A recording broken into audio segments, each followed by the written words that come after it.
A huge welcome to everyone. It's great to be back in Brussels, and it's actually the first in-person event we've organised here since pre-pandemic. And for those of you who are unfamiliar with us, the European Network on Statelessness, we are a civil society alliance of NGOs, academics and individual experts committed to addressing statelessness in Europe. We actually celebrate our 10th anniversary this year. And since launching in 2012, we've attracted over 170 members in 41 European countries. Similar to other pan-regional networks such as ECRE and PICUM, we organize our work under three main activity pillars, namely law and policy, capacity building, and thirdly, awareness raising. Given statelessness is an intersectional issue, we try to work on nexus issues. So our priority themes are child rights, anti-discrimination, access to justice, and forced migration, which is, of course, the topic for us today. And we know the situation facing stateless refugees in Europe today is very challenging. Firstly, in terms of the numbers, we know from Eurostat that on average, 3% of first-time asylum applicants coming to the EU each year are registered as either stateless or of unknown nationality. And that's maybe not surprising when you consider that many asylum-producing countries have large in-situ stateless populations, such as Syria, Iran, Iraq, Afghanistan, and so on. The problem at the moment is that a failure to identify statelessness creates a sort of a multitude of human rights violations. It can impact on the proper determination of refugee claims. It can frustrate access to family reunification or naturalization for stateless refugees. It can also create a risk of statelessness among the children of migrants and refugees.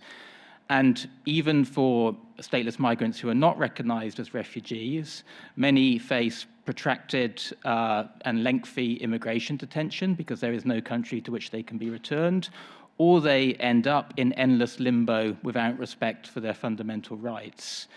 And I think the point is that all of this is preventable.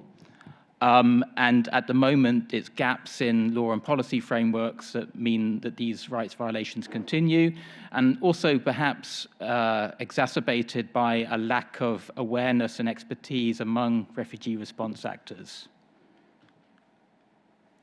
So what can we do to fix this? We hope that our Stateless Journeys campaign, which we launched today, will be one way in that we can try and fix some of these problems. And the first thing to say about the campaign is that it's co-designed with stateless changemakers. And by that, I mean people with lived experience from within our network. So we've developed a range of campaign materials, including a series of films, which we've done with our stateless changemakers, in which they convey their perspectives on what needs to change. And we'll watch one of those a bit later. We've also developed a campaign website, which is an engagement tool or an engagement opportunity for those new to the issue, but also contains tools for asylum practitioners to help them better protect stateless refugees. And finally, today we launch a campaign statement already signed by 75 organizations from across Europe, and which we hope will serve as a platform to really sort of galvanize and grow a coalition of not only civil society, but also communities and other stakeholders as we really try to drive through change. In terms of what change looks like, I guess that's encapsulated by the 5 recommendations in our campaign statement. So firstly, we want to ensure that all refugee response actors working on asylum, migration, and at borders are fully sensitized to statelessness, and that mechanisms are in place to properly identify stateless refugees and ensure they are granted the rights owed to them under international law. And that's so critical for the reasons I mentioned earlier, or the consequences of failing to do so are so critical. In this regard, maybe one sort of bright spot or positive example is last year we were really pleased to see that the EU Asylum Agency released a new asylum screening tool, which included a dedicated section on statelessness. And clearly there's a lot more that can be done to improve practice at country level, and we'll come on to that later. Second recommendation in the statement is that Europe should put in place a comprehensive, dedicated strategy to address statelessness, including to mainstream statelessness across other relevant policy agendas. So for us, it was really welcome that back in 2015, the European Council adopted its first ever Council conclusions on statelessness. But now, 7 years on, I think it's really time to evaluate implementation and build on this to really try and accelerate progress. And we have an immediate opportunity to do so through negotiations on the Asylum and Migration Pact, many of which instruments are directly relevant to stateless people seeking international protection. And we've been pleased to see some amendments go through, particularly through amendments made by the European Parliament, but there's a lot more work to be done in that area.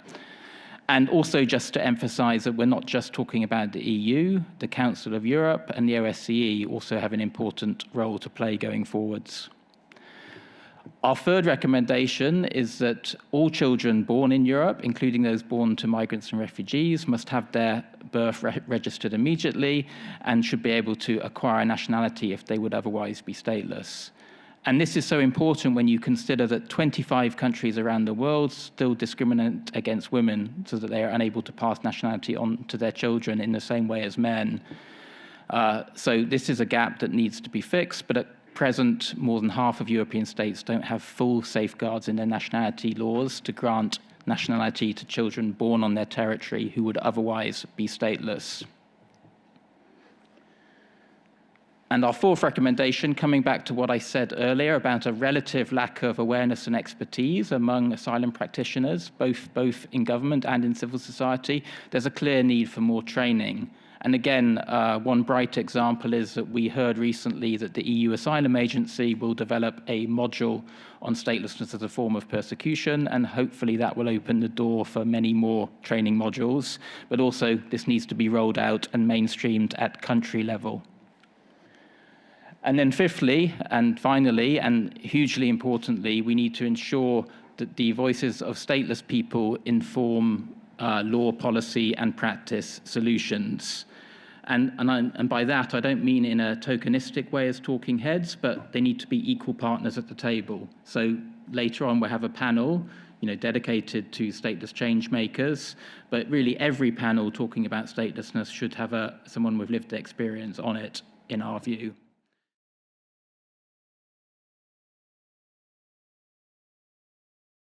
First and foremost, we would really like to see a coherent EU strategy and action plan, because a lot of good things, of course, are happening within the Europe context, and a lot of improvements, and very high-level ratification of the two major treaties on statelessness. That's a leadership role globally, and we're very pleased to see that. But at the same time, it's rather curious that the EU does not have a coherent EU program and strategy, and there are other parts of the world that do. Brazil or the Brazil Action Plan for the region, for the Americas, and the other, of course, being the ECOWAS plan as well, the Banjul plan. And we see these regional approaches because it is a regional problem in many respects, because people are moving. And many of you will know the High Commissioner for Refugees has reported in June this year 100 million people on the move globally, displaced either within their own country or in another country. And it is, as I said earlier, this is the context in which statelessness rises, it becomes visible, it becomes really concrete. So we would like to see the EU look at some kind of comprehensive strategy and action plan. We very much want to focus on documentation, on access to birth registration for children, and we're seeing this particularly in the context of conflict. most recently, of course, in the context of Ukraine, the war in Ukraine. We're very concerned in particular about the plight of children, because in conflict generally and globally, and also in the Europe context, where there is conflict, children tend not to be registered, and that creates another generation of young people without opportunities. And it is, I understand, one of the challenges for the Temporary Protection Directive, that if you don't have nationality or you don't have relevant documentation, you do not have access to the Temporary Protection Directive. Now, as a UN refugee agency, of course, we are absolutely delighted by such a progressive move so early on in the war to grant and to activate for the first time, I understand, the directive. So we see this as global best practice, and we see it as one of the most positive examples of what can be done, because it's very much our strategic objective to ensure that we have the voice of people who are refugees and those who are stateless or internally displaced in their own country. So we're working a lot harder in making sure that they're the front speaker and not people like me coming in and speaking for them. Just to give maybe one recommendation on how one could close the gap between organizations working on statelessness and those who are affected by the issue. And I think one thing is definitely not only asking for their voice, but also like actively inviting them to be in contact with those who, like, it's not only the voice, but it's actually also about the power of decision making, and that based on their experience, because what we have now experienced with the German government, which was a huge surprise, also made me understand that this is exactly what is needed. It is needed to have a conversation between those who then in the end actually create the law and those who are affected by it. And it could be organizations, NGOs, but also IGOs supporting stateless people, building their capacity in a way that it prepares them for this interaction with people who are in the government and who will then take the decision, and to give them that stage in which they can be in direct contact with them. There are certain patterns that you notice in what people complain about and the issues they face and the challenges they face. For one, definitely the lack of knowledge when it comes to local authorities and clerks, meaning that they have the burden to educate people on their situation. And that is only if the person itself, that is stateless, also has the vocabulary to even talk about their situation. With that comes this lack of sufficient legal consultation. So then at least having somebody to support you. Statelessness is a very complex issue, at least if it also affects the individual. So having to navigate through that sometimes is like a legal minefield in some sense. So not having enough consultation to help you through that situation is very hard. And then there is this problem that in the end, those limitations lead to a situation in which people are then also forced to educate people on their statelessness, meaning there is no recognition of their status. So there is a lack of the statelessness determination process in many countries. And then that means that they're confronted with this burden of having to prove their statelessness and having to prove why they're stateless and also the reasons for their statelessness. And all of these situations lead to a situation in which they have limited access to what they would need. What they would need would be asylum, a residence permit. So they need a regularized stay. As a newcomer, they want to come to a country and then be able to actually unfold their potential, be able to actually join the society they have then joined in a way that is comfortable to them. So there is a lack of safety for them, there's a lack of an institution to go to, and then there is a lack of vision of the future, because as there is no true path, it's hard to understand how, if I am not able to get my statelessness recognized, how will I then be able to at some point actually get a nationality? So yeah, it is a very frustrating situation for stateless people, and what they would actually need is, as Julian also mentioned, the coherence. It's not even coherent in the countries. From time to time, there are situations in which people have completely different situations with a clerk that is in one city compared to a clerk that is in another city. So even being aware of this discrepancy would also be something that needs to be solved. I'm proud that some of the issues that are complicated in other countries, they are not so complicated in Spain. For example, stateless children do have a birth certificate in Spain. right away. That's not an issue. Stateless children actually can access easily Spanish nationality. If it's refugee children, it's a bit more complicated. It takes, as far as I understand, 1 year till they get it. But they can get access right away to education and to integration mechanisms and options that our public service actually offer. I don't want to go through the whole list, but you know, these are issues that can be easily solved, because if we did solve them, that I guess is not so complicated for others in the in the EU to actually do the same. I don't know. We have applied also definitely the temporary protection directive since the very beginning, and we have tried to enlarge it as much as possible in Spain to even people who or Ukrainians or people who were living in Ukraine before the date that this temporary protection directive was supposed to be to be applied. I have many figures here, but I don't have figures on Ukraine. But being Spain quite far away from Ukraine, actually is quite the number is quite high of refugees from Ukraine that we have received. We already had a large. I mean, the Ukrainian community was actually quite large in Spain.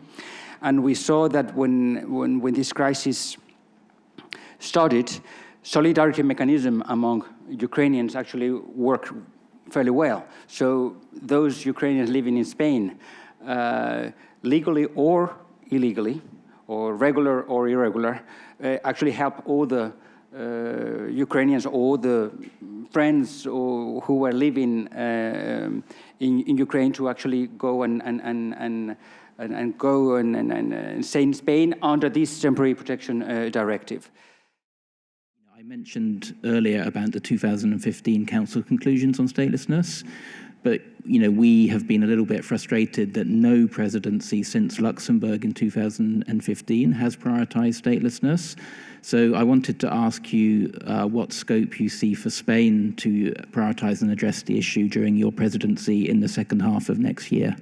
Spain is a very pro-European country, extremely pro-EU integration, very sensitive when it comes to the population, but definitely the government, the current government that we have, to social issues, and that includes refugees and migration and asylum and statelessness.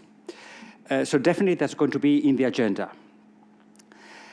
Beyond that, migration at large is going to be part of our presidency because it comes at the end of the mandate of this Commission, at the end of the mandate of this Parliament, of the European Parliament.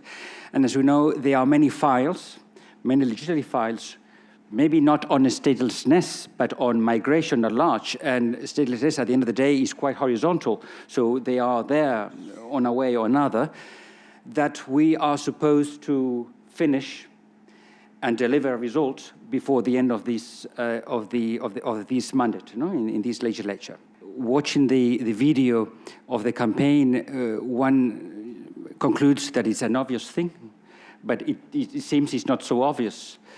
So definitely, raising awareness is something that needs to be done on and on.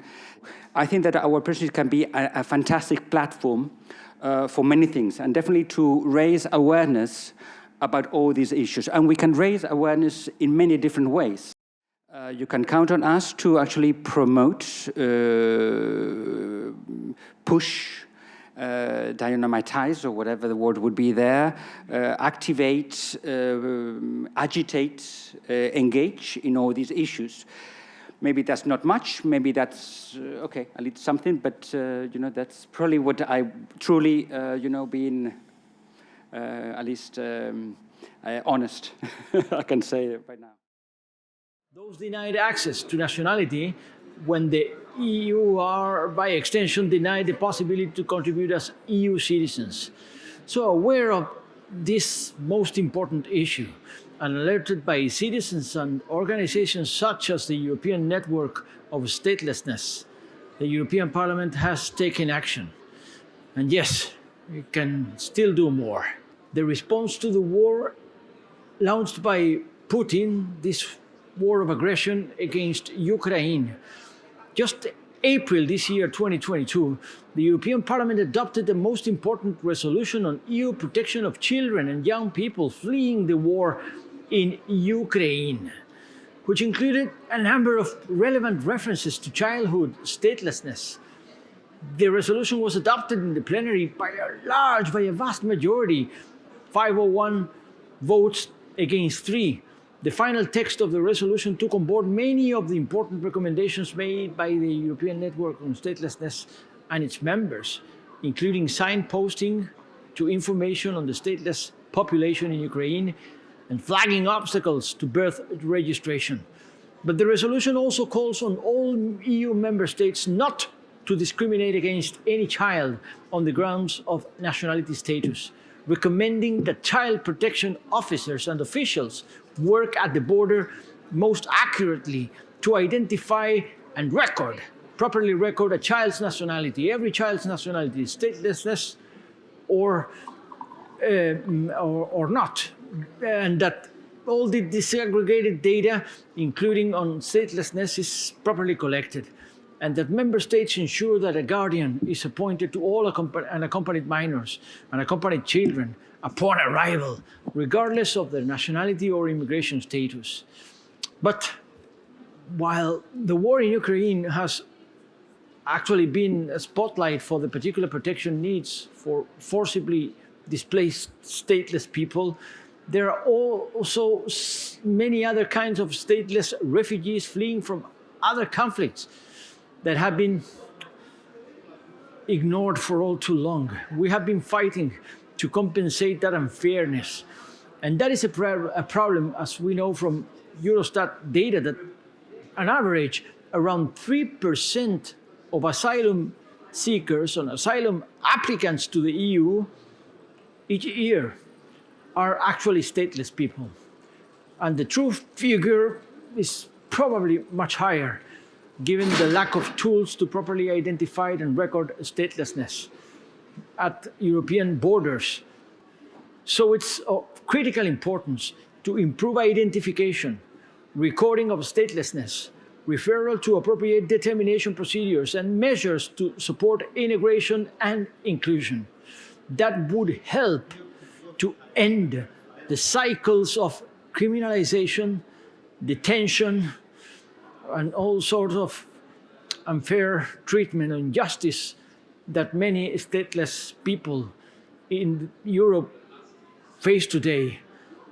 But we're urging the realization of the rights that stateless people, including particularly children and accompanied minors, are already entitled not only under international law in general, but also under EU law, Charter of Fundamental Rights, which is meant in this regard precisely to protect human beings that are not European citizens. That is actually the meaning and the power of the European Charter of Fundamental Rights. Finally, a final point, I would simply urge all actors to consider how statelessness may impact on implementation of the pact, the common European asylum system reform, and other relevant policy areas such as the action plan on integration and inclusion are to be taken into account.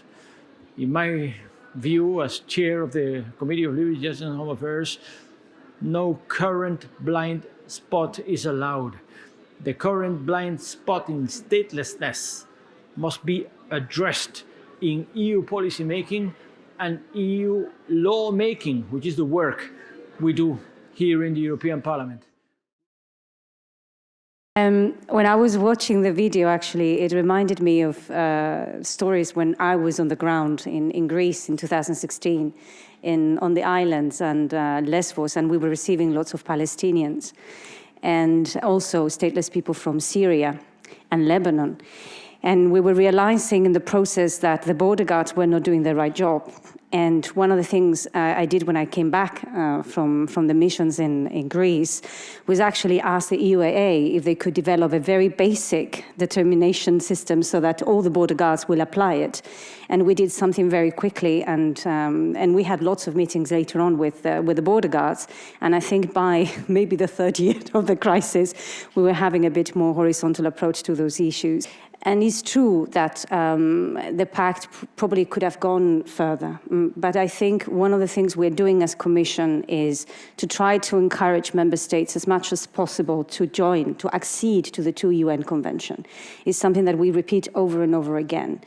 And another element we do as well is the funding aspect. And it is included as that the member states are encouraged to use their funds to actually promote the integration of stateless people. More operationally, what can we do in addition to what we're already doing? After the 2015 Council conclusions, there was a mandate for the Commission to try to identify best practices. So we have this European Migration Network, which is basically the authorities of all the member states, and we created a kind of subsection of the European Migration Network dedicated to statelessness. They had a first conference in 2016, then another one in 2017, and in 2020 they published a report in which they were looking at how member states were implementing the 2 UN conventions, but also more generally the termination of statelessness. From the Commission side at least, we're trying to promote that all member states follow the same guidelines, following the leaders like Spain and other countries, that they can see that it's indeed possible if you want to solve the problem.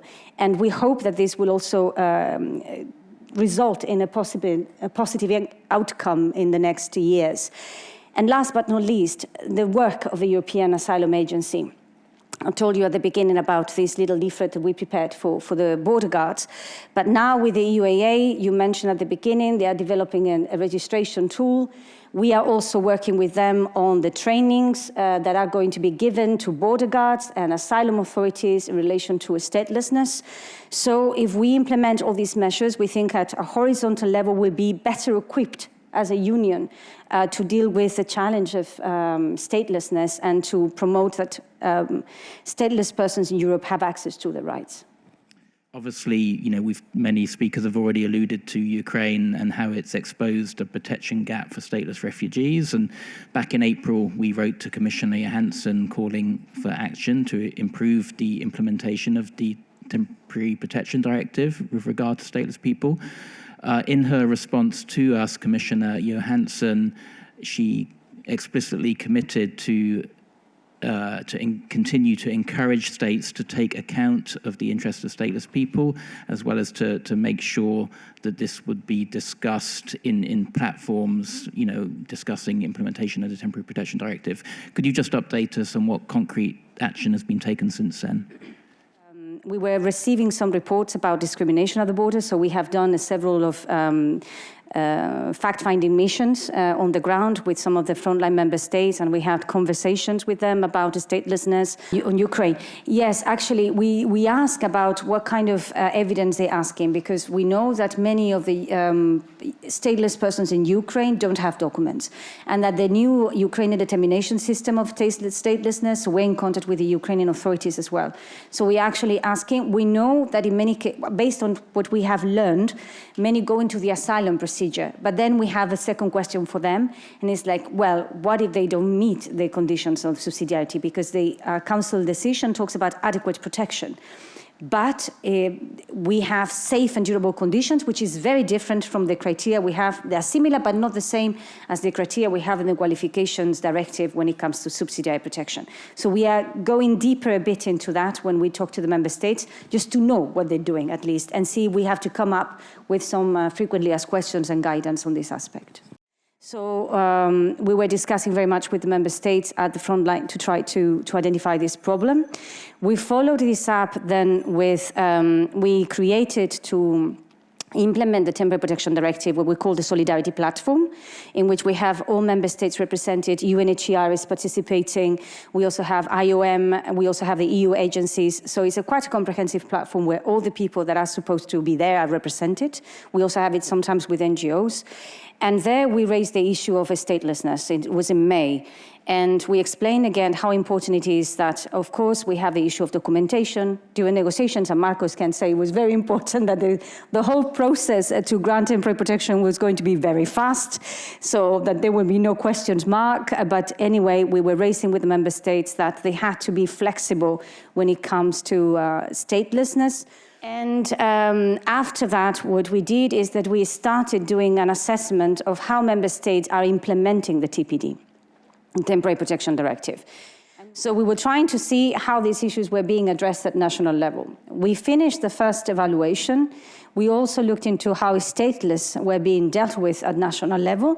We are now in the second stage. And the second stage now, we are having bilateral meetings with the member state. And one of the questions we ask them is about how you deal with stateless persons and how you deal particularly with the fact that if a person is undocumented, if he had a permanent residence permit, how you assess the issue of safe and durable conditions for return. And we are also asking member states for statistics. And now we are starting with the statistics. And one of the points is on statelessness. So we're going back to the member states to try to get accurate data, because not even the data on Eurostat is really good. So we hope that in 2-3 months we will have some data. I don't think it's going to be the solution for everything, but it will provide data. And last but not least, one thing that is also important, in the context of a conflict, and this has been repeated by everybody, but this is something that we're also asking systematically member states, is children. So stateless children, and you know as well, we have our child strategy. And in that child strategy, we are really pushing member states to try to give universal access to nationality for children, the registrations, and also that border guards should increase their capacity to identify statelessness.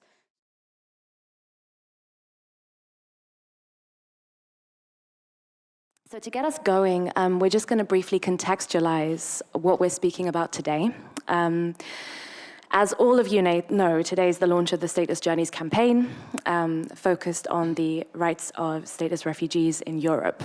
And that work is occurring at regional level and at national level in a range of European countries, and has involved really hard work from lots of people in this room and further afield, hopefully also watching live today.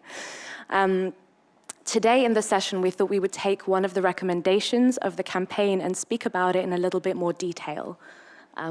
Beautifully, it's behind me in big letters. And it's essentially about how we ensure that the views of stateless people and communities, as well as civil society organizations, inform the development of law, policy, and practice solutions. What does this look like in practice? And how, what are the elements that are important to people, especially the people in this room?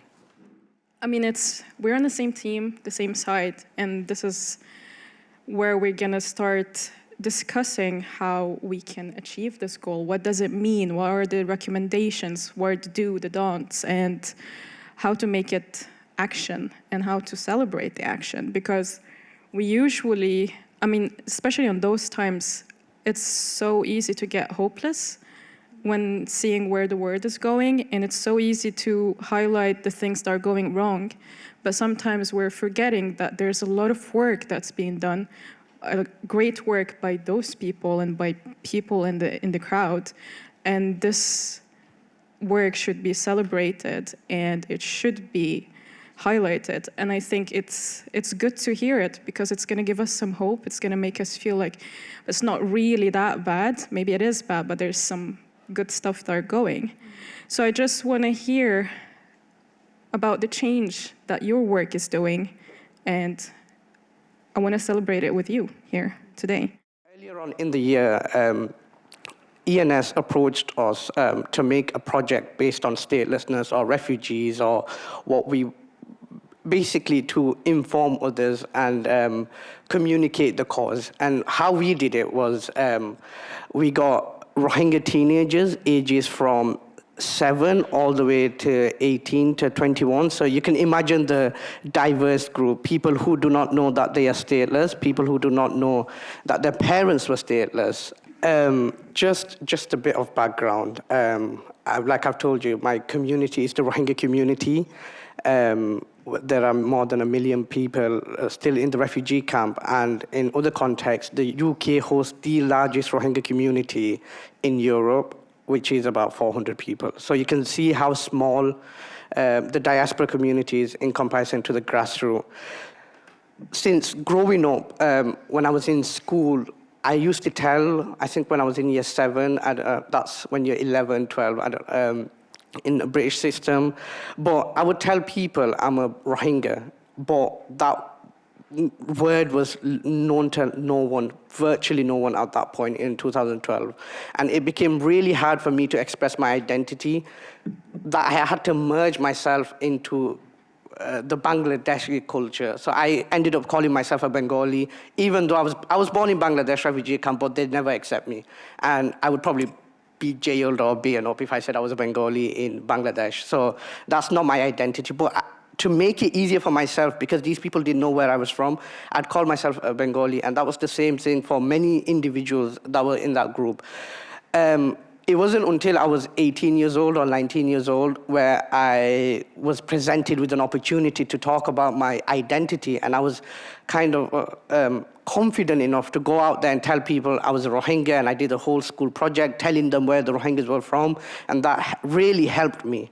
So we thought it was the perfect opportunity to not only raise awareness about statelessness, but also allow my people to connect back to its roots. So what we did was we got a teacher, someone to come and teach these teenagers, these kids, what being stateless meant, not just in their own context. And this was the most important factor. It wasn't just in their own context. And as you can tell from this panel, being stateless is not one identity, it's not one ethnicity. It affects anyone, or it could affect anyone, and it could affect everyone.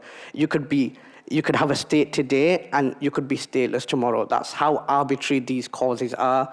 So at the end of that cause, at the end of that project, everyone came out saying they were more confident, they were more able to tell people freely who they were, and people actually went into school. So we're talking about 13, 14-year-olds who went into school, and they started doing projects, and they started doing identity talks, and they were really confident in themselves. And it was the first time within the community where people of such young age were actually standing up and saying, oh, what happened to us was wrong, because they didn't know. And then they went from what happened to us was wrong to connecting that door to other communities that were around them. Like I told you, there's only 300 people, and if each of these teenagers forget that they're Rohingyas or forget their culture, their roots, and their identity, there's virtually no one to fight for the stateless cause. To go back to the question, what is missed by civil society? And this might seem a little arbitrary because I'm here speaking, but the fact is direct access. And it's such an important thing. And it's because of how individual each experience is and how individual each cause is. Statelessness is the umbrella term. It's what combines us together. But the reasons why we're stateless and how we've been stateless and the experiences through statelessness, it's completely different. My people have survived a genocide. My people have gone through a genocide. We were made stateless inside Myanmar for good 30, 40 years before we became genocide survivors. And after that, we became refugees. So there's three steps if you look at it: statelessness, genocide survivor, refugee. And I think what usually gets forgotten by civil society is how individual these experiences are. A recommendation, just to go forward, a recommendation from me would be direct access, just to reiterate. And when I say direct access, I mean actually allowing people like myself or people who have gone through these experiences, people who have lived firsthand through these experiences, to sit and talk at the same table as the people in power. What we usually tend to do is we usually reduce a lot of experiences to statistics. It's so easy to say X amount of people are refugees or X amount of people have been made refugees or stateless. Those X amount of people are people I know, people I've grown up with, or people who are still in the refugee camp. I felt a lot of injustice in my life. I lived in Palestine as a student. I worked with the UNRWA, and I volunteered in the war, and I saw how people live. I've been always have this desire to make a change. I want to do something, but what can I do in Palestine? Then I told my dad, listen, Father, it's really hard for me to say bye. I want to make a change. I cannot stay here in this country waiting for them to bomb everywhere, seeing people dying every day. I know it's going to be hard for us to say goodbye, but I feel like I'm a person who could make a change, and I believe in myself. I want to leave this country. I want to go out. I want to be the voice of the weak. It was hard. I left. I ended up in Belgium. I saw how the situation is, how they treat asylum seekers. I visited many refugee centers with my team. I founded a team of educated Palestinians who could speak English or other languages so we could communicate with authorities, with organizations, with institutions. We waited until May 2021, where Israel bombed Gaza Strip heavily and killed many people, destroyed a lot of big buildings and Al Jazeera and some. They wanted just to make the world blind, so they don't see anything. This thing actually made us. It's actually hard to talk about that, but yeah, we have a friend here, you know, guys. We have a friend who lives in Belgium, and in May, 14 of his family members were bombed in the war. We decided after this to make a demonstration, and we asked an organization to give us a microphone. We invited every Palestinian that we know. We made a group on Facebook, and we told them, guys, what's happening is crazy.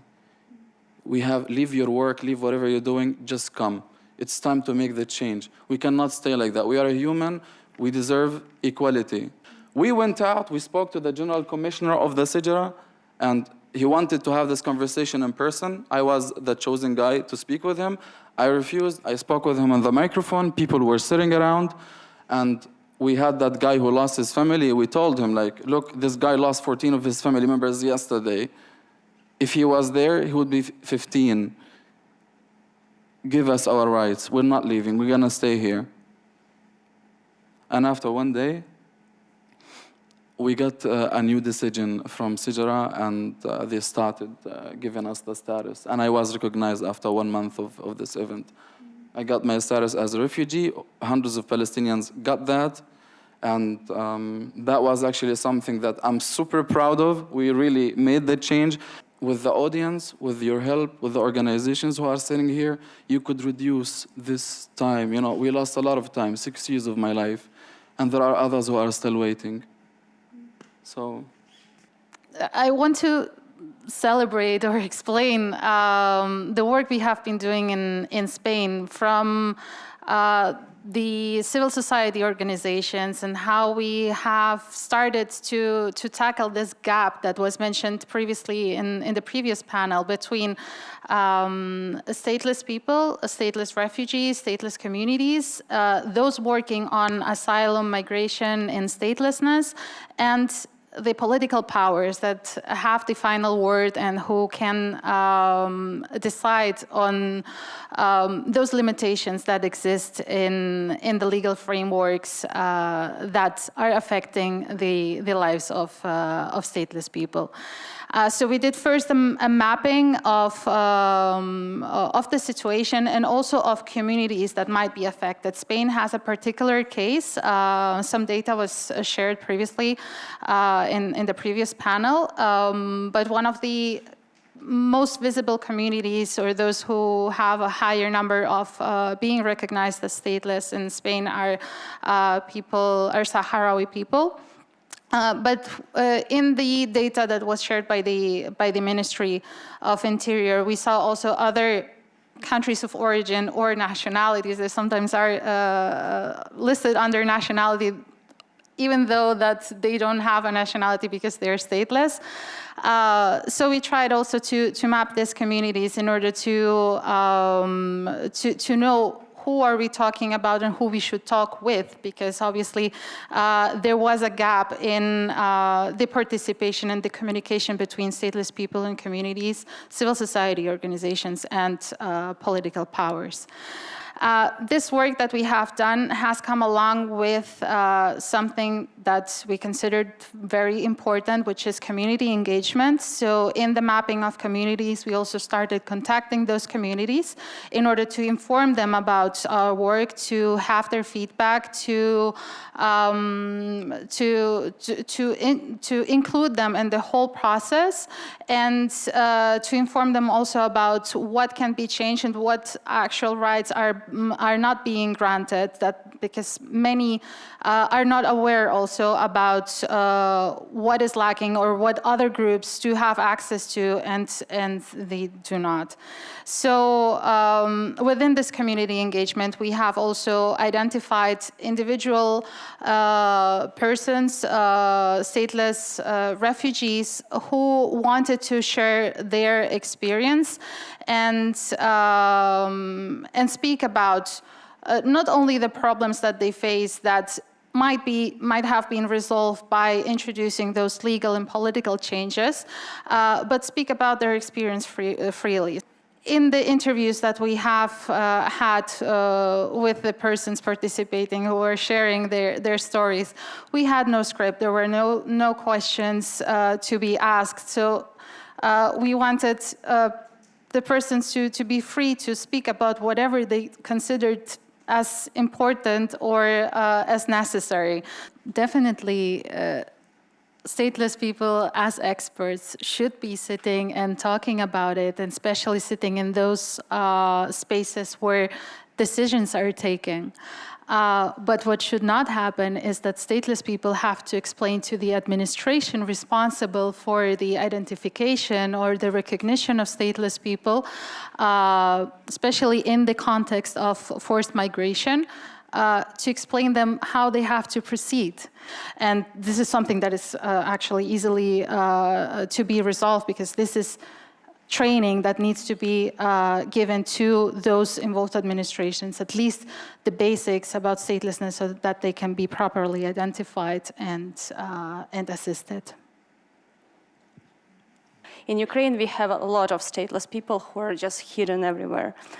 And even stateless people themselves in Ukraine, they don't know they are stateless. Most people, when they come to us, stateless people, they don't say, I'm stateless, help us. They just come and say, I don't have documents, or I have still my USSR passport, or my parents have USSR passports, but I don't communicate with them for a long time, but I want documents because I want to work or I want to study. Our work consists also with legal assistance, so we go with people, we take people who need our help to the court, to State Migration Service, to other governmental authorities where needed. And first impressions were always like, who are they? We don't know what to do, just take them away, just hide them back again.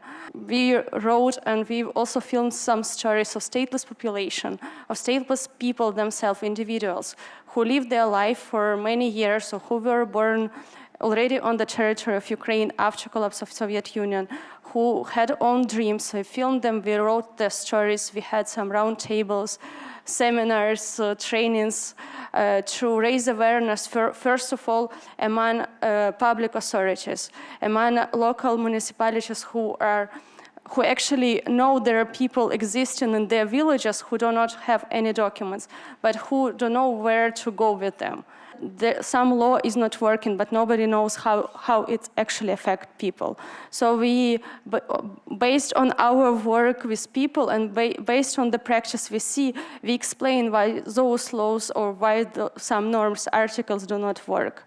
Luckily, since last year, we, with work of our organization, with UNHCR, with also participation of State Migration Service, we finally have statelessness determination procedure. When we had focus groups engaging, we had 5 families chosen whose children have statelessness issues. And of course, a lot of them have education of those parents, and they could also advise us how to better, I don't know, make an event or raise awareness about their topics. They had own ideas.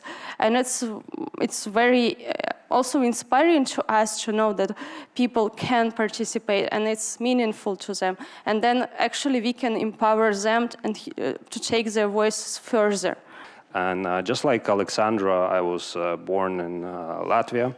My parents from there, my grandparents from my mother's side, they came to the country when they were young because they were invited by their relatives. When the country became independent, unfortunately, it decided not to fulfill its political promises, like in Lithuania, and decided to create a separate status. Of course, not statelessness, because that would mean accountability. So it came up with an anomalous term, non-citizenship. I know that as a stateless person, I mean, we're hard to relate to. Nationality is an abstract, and being stateless is an abstract on top of an abstract. If you walk on the streets and you were to ask a person, you know, what's your nationality and what is it? You know, and what's the difference between nationality and citizenship? And what's the difference between nationality, citizenship, and ethnicity? People would struggle to provide coherent answers. And it's something I think people take for granted. What is nationality? What do I have? But as a child, I was taught very early on that I didn't have it. And from early on, I understood that this was something important that I don't have. And from early on, it pushed me, it burned all the bridges for me to learn, what don't I have? Like, what is this? So of course, ironically, you know, the whole notion of nationality was kind of created from the whole bitter, bloody wars in Europe. It was heavily influenced by that. It was meant as a way to have, you know, more peace, to have less of that cutthroat attitude and violence. Ironically, as you know, later years moved on in human history, it proved to be the reason for exactly these conflicts.